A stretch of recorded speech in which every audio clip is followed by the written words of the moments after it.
क्या होती है फसल एमएसपी? क्यों कर रहे हैं किसान दिल्ली का घेराव? क्या है सरकार का पक्ष? इन सभी बिंदुओं की बात करेंगे। सबसे पहले जानते हैं एमएसपी। एमएसपी का फुल फॉर्म होता है मिनिमम सपोर्ट प्राइस, न्यूनतम समर्थन मूल्य। एक ऐसा मूल्य जिसके नीचे कोई भी फसल ना बेची जा सके। आंदोलन जाएगा। ये आंदोलन किसान अब पीछे हटने वाला नहीं है। मोदी ने जो तानाशाही रूप का ले लिया है किसान के साथ, जो इनके बीजेपी जब सत्ता में आई थी, फसल नहीं खरीद पाएगी। मान के चलिए गेहूं का बाजार में एकदम से गेहूं की कीमतों में गिरावट आती है और वह 1700-1800 की रेट पर पहुंच जाते हैं। किंतु यदि सरकार ने एमएसपी गेहूं की समर्थन मूल्य 2700 या 2800 रुपये फिक्स कर दिया है या 2600 रुपये फिक्स कर दिया है, तो सरकार उस कीमत से कम कीमत पर किसानों से फसल नहीं खरीद पाएगी। ये तो बात रही एमएसपी के बारे में। अब बात करते हैं किसान आंदोलन क्यों कर रहे हैं। जब सरकार एमएसपी फिक्स हर फसल पर करती ही है तो उसमें आंदोलन वाली कौन सी बात है? क्यों दिल्ली का घेराव कर रहे हैं? आइए बताते हैं किसानों की मांग के बारे में।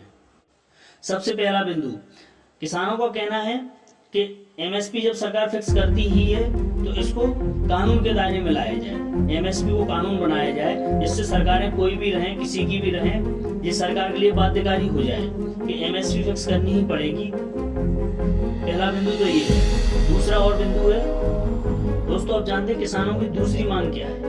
किसानों का कहना है कि कृषि वैज्ञानिक एम.एस. स्वामीनाथन की अध्यक्षता वाली राष्ट्रीय किसान आयोग द्वारा अनुशंसित 1.5 गुना एमएसपी फॉर्मूला C2 लागतों पर लागू किया जाना चाहिए। अब C2 लागतें क्या होती हैं, इसको जानने से पहले एमएसपी सरकार फिक्स कैसे करती है ये जान लेते हैं। भारत सरकार के कृषि एवं किसान कल्याण मंत्रालय के अधीन एक CACP कार्यालय काम करता है जो सरकार को अनुशंसाएं देता है एमएसपी फिक्स करने के लिए, जो 1965 से काम करता आ रहा है। हालांकि उनकी अनुशंसाओं को सरकार मानने के लिए बाध्य नहीं है, उस पर विचार करने के उपरांत सरकार एमएसपी फिक्स करती है। अब CACP एमएसपी फिक्स कैसे करती है, उसके लिए वो 2-3 फॉर्मूला बनाए हुए हैं। सबसे पहले A2, दूसरा FL और C2। A2 क्या होता है? इसके तहत किसान द्वारा बीज, उर्वरक, कीटनाशक, कृषि पट्टे पर ली गई हो उसका किराया, भूमि सिंचाई आदि पर जो किए गए खर्चे रहते हैं, किसानों द्वारा जो खर्चे किए जाते हैं उनको शामिल किया जाता है।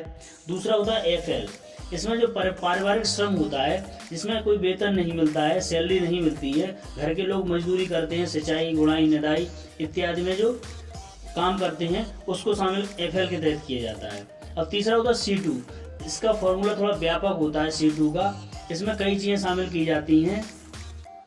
C2 के तहत कृषि की कीमतें एवं उस कृषि की कीमतों पर मिलने वाले ब्याज को भी शामिल किया जाता है, तो इसका पैमाना थोड़ा व्यापक हो जाता है। तो किसानों की यही डिमांड है कि C2 के तहत C2 फार्मूला पर 1.5 गुना एमएसपी फिक्स की जाए।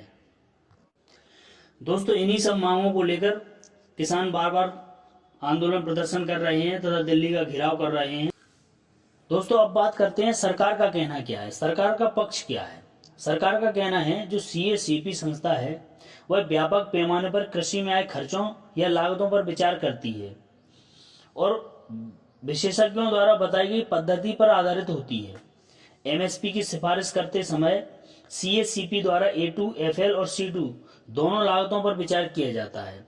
इसके उपरांत ही सरकार एमएसपी फिक्स करती है।